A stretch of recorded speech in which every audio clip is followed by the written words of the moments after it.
আমাদের এই রাজনীতি মানবতার জন্যে, মানুষের ক্ষতি হবে আর চুপ করে আমরা বসে থাকব, এটা আমাদের জন্য অসম্ভব। আমরা নবগঠিত সরকারের কাছে অনুরোধ জানাবো, আমরা একটি দায়িত্বশীল বিরোধী দল হিসাবে দেশকে সামনের দিকে এগিয়ে নিয়ে যাওয়ার জন্যে, ন্যায় এবং সত্যের পথে, সুবিচার কায়েমের পথে, দুর্নীতিমুক্ত সমাজ গঠনের পথে, মানবিক সমাজ গঠনের পথে আমরা আপনাদের পাশে থেকে আপনাদেরকে সর্বাত্মক সহযোগিতা করতে চাই। এখন এই সহযোগিতা নেওয়া আপনাদের দায়িত্ব, কিন্তু যদি এর বিপরীত কিছু হয়, আল্লাহ রাব্বুল আলামিন যেন আমাদেরকে সামর্থ্য দান করেন, আমরা যেন 18 কোটি মানুষের পক্ষে থাকতে পারি, আমরা যেন আল্লাহর বিধানের পক্ষে থাকতে পারি।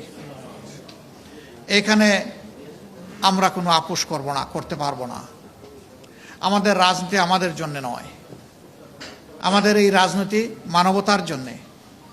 মানুষের ক্ষতি হবে আর চুপ করে আমরা বসে থাকবো, এটা আমাদের জন্য অসম্ভব।